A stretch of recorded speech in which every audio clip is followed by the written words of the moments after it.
안녕하십니까. 이 시간은 독생자 예수님은 왜 다시 오마 했는가 두 번째 말씀이 되겠습니다.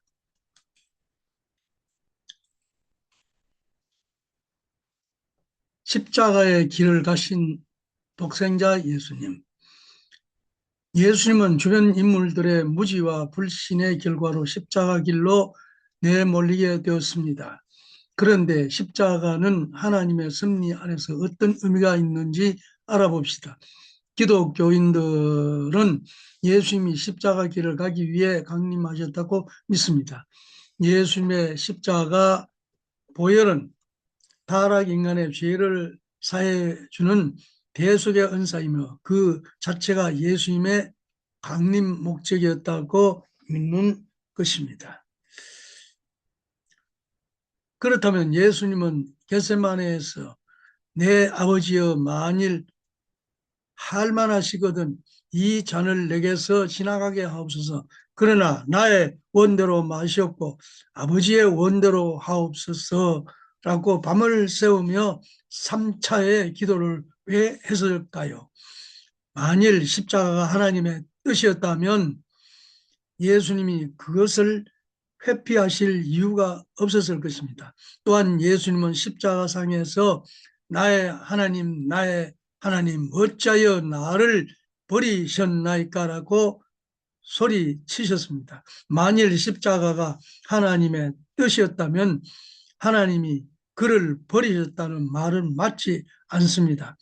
물론 예수님은 십자가상에서 다 이루었다라는 말씀을 남기시기도 하였습니다. 그런데 이것은 십자가를 통해 하나님 뜻이 완전히 이루어졌다는 뜻이 아닙니다. 뜻의 완성이라는 뜻이 아닙니다. 1차적인 뜻을 이룰 수 없음을 아신 예수님은 부차적인 뜻만이라도 이루시려 하셨던 것이며 십자가를 통해 그것을 이루시게 되었음을 말씀하셨던 것입니다. 유대 민족의 불신을 받지 않고 살아서 뜻을 완성하려고 했는데 유대민족이 불신함으로 2차적인 것을 십자가를 통한 구원을 밀어하셨다는 그런 말씀이 되겠습니다.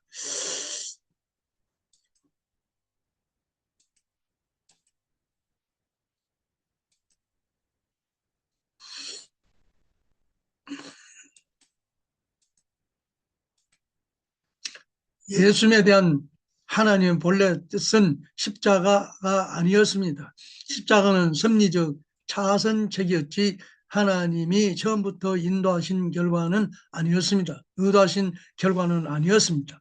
주변 인물들의 무지와 불신으로 그 본래 뜻을 이루는 길이 막혀버렸기 때문에 예수님이 어쩔 수 없이 선택하신 길이 십자가였던 것입니다. 이 지혜는 이 세대 통치자들이 한 사람도 알지 못하였나니 만일 알았더라면 영광의 주를 십자가에 못 박지 아니하였으리라는 사도 바울의 증언은 예수님이 십자가 길을 가기 위해 오신 것이 아님을 결정적으로 보여주고 있습니다. 그렇다면 하나님의 본래 뜻은 무엇이었을까요? 하나님이 예수님을 지상에 강림케 하신 1차적인 목적은 다름 아닌 에덴 동산에서 최초의 인간 남녀 한 쌍을 통해 이루고자 하셨던 당신의 꿈을 이루는 것이었습니다. 창조주 하나님은 시작과 끝이 같으신 분이시기에 인간 타락 이후 시작된 새로운 섭리 안에서도 그 꿈은 변하지 않습니다. 하나님은 최초의 인간 한 상을 통해 이루시고자 하셨던 꿈과 같은 그 꿈과 같은 꿈을 새로운 섭리 가운데서 보내시는 독생자와 독생녀를 통해 이루려 하셨던 것입니다. 에덴 동산에서 하나님이 가지셨던 꿈은 최초의 인간 남녀가 당신의 뜻대로 결혼하여 가정을 이룸으로써 하나님의 뜻을 중심으로 모든 인간과 자연 만물이 어울려 사는 지상 천국을 만드는 것이었습니다. 회개하라, 천국이 가까이 왔느니라는 예수님 말씀이나 나라의 임하옵시며 뜻이 하늘에서도 이루어진 것 같이 땅에서도 이루어지라라는 예수님 말씀은 이러한 의미에서 이해가 됩니다. 여섯 번째로 다시 오시겠다는 약속. 십자가 길을 가시면서 예수님은 다시 오겠다고 하셨습니다. 요한계시록을 보면 예수님이 다시 오실 때 어린 양 혼인잔치가 열리게 됨을 알 수 있습니다. 혼인이라는 말로도 알 수 있듯이 어린 양 잔치는 다시 오신 예수님이 가정을 이루기 위해 결혼하는 의식을 뜻합니다. 결혼하여 가정을 이루는 일이 하나님의 뜻이었으나 예수님은 그것을 못 이루신 채 십자가 길을 가셨습니다. 따라서 예수님은 다른 일이 아니라 바로 그 일을 하시기 위해 다시 오시는 것입니다. 그래서 혼인잔치가 열려야 하는 것입니다. 어린 양 잔치는 혼인잔치이기에 신랑과 신부가 있어야 합니다.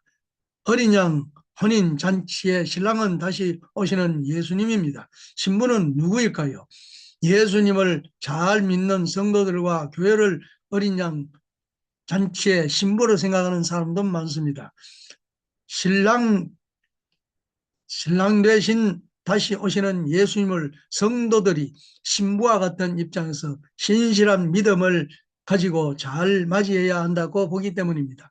그런데 정말 그런지는 생각해 봐야 합니다. 예수님은 진실로 진술로 내게 이르노니 사람이 거듭나지 아니하면 하나님의 나라를 볼 수 없느니라라고 말씀하셨습니다. 인간이 다시 태어나려면 아버지와 어머니가 모두 필요합니다. 아버지와 어머니 중 한쪽만이 필요한 것이 아닙니다. 모두 필요합니다. 타락 인간은 신랑과 신부를 모두 필요로 합니다. 어린 양 혼인잔치를 통해 성혼한 신랑과 신부만이 타락 인간을 다시 낳아주는 아버지와 어머니로 세워질 수 있는 것입니다. 어린 양 잔치의 신부는 예수님에 대한 성도들의 믿음이나 예수님과의 영접을 뜻하는 상징적인 표현이 아니라 문자 그대로 주님의 혼인 잔치입니다. 혼인의 주인공은 한 쌍의 남녀가 되어야지 한 분의 주님과 다수의 성도들일 수 없습니다. 신랑이 다시 오신 예수님이라면 신부는 하나님이 섭리 역사 가운데서 반드시 탄생시키려 하셨던 당신의 직계 딸인 독생녀입니다. 하나님은 독생자를 이미 탄생케 하셨지만 독생녀는 아직 탄생시키지 못하셨습니다. 육체로는 죽임을 당하시고 영으로는 살리심을 받으셨으니라는 성경 말씀처럼 독생자는 비록 십자가 길을 감으로써 육신을 잃어버렸지만 그렇다고 그가 세상에 탄생하여 33세까지 성장한 기대마저 사라져버린 것은 아닙니다. 예수님도 그것을 아셨기에 다시 오겠다 하실 수 있었던 것이며 실제로 독생자의 기대가 지금까지 남아 있었기 때문에 다시 오실 수 있었던 것입니다. 결국 어린 양 혼인잔치의 신랑은 독생자의 사명을 인계받은 남성이며 어린 양 혼인잔치의 신부는 하나님이 직접 보내신 독생녀의 실체가 되는 것입니다. 하나님은 역사 가운데 아직 독생녀를 보내신 적이 없었습니다. 그래서 예수님의 십자가 이후 하나님의 관심사는 지상에 독생녀를 보내시는 것이었습니다. 인간의 입장에서 보면 십자가 이후의 인류 역사 또는 기독교 2000년 역사는 독생녀를 맞이하기 위한 역사였다고 해도 과언이 아닙니다. 일곱 번째로 기독교 역사와 한민족. 예수님은 십자가 이후 3일 만에 부활하셨고 그 50일 후에는 사도들이 성령으로 충만하게 되는 역사가 벌어져 이를 계기로 기독교가 출발하게 되었습니다. 기독교의 2000년 역사는 성령의 역사로 이끌어졌다고 볼 수 있습니다. 초대 교회 시절의 기독교는 로마 제국으로부터 극심한 박해를 받았음에도 오히려 믿음을 더욱 굳건히 하였습니다. 중세 사회의 기독교는 인간 중심으로 변모하다 보니 길을 헤매게 되었고, 이를 바로잡아야 할 필요성에 따라 종교개혁이 일어나게 되었습니다. 종교개혁 운동은 1517년에 마틴 루터가 95개 의견서를 제시하여 면죄부 판매를 비판한 것이 도화선이 되어 유럽 전역으로 확산되었습니다. 한편 1543년에는 장 칼뱅이 당시 가톨릭 교회의 부패를 개혁하고 참된 교회를 회복할 필요성과 그 방안을 담아 신성 로마 제국 의회와 황제에게 제출한 교회 개혁의 필요성이라는 논문을 바탕으로 성령 역사 없이는 구원이 없음을 강조했으며 개신교 신학의 정립을 보게 되었습니다. 이와 동시에 하나님은 지상에 독생녀를 탄생시키기 위한 실질적인 준비를 병행해 나오셨습니다. 독생녀 탄생은 더 이상 유대민족 가운데서 이루어지지 않습니다. 왜냐하면 유대민족은 독생자 예수님을 십자가 길로 내몬 장본인이었기 때문입니다. 하나님의 나라를 너희는 빼앗기고 그 나라에 열매 맺는 백성이 받으리라 라는 성경 말씀은 하나님이 유대민족이 아닌 다른 민족을 선택하셨음을 하심을 상징적으로 보여주고 있습니다. 하나님은 유대민족 대신에 동양의 한민족을 선택하셨습니다. 다른 천사가 살아계신 하나님의 인을 가지고 해 돋는 데로부터 올라와서 라는 성경 말씀은 하나님이 해 돋는 곳으로 표현된 동방에 위치한 어느 한 나라를 선택하셨음을 나타내고 있습니다.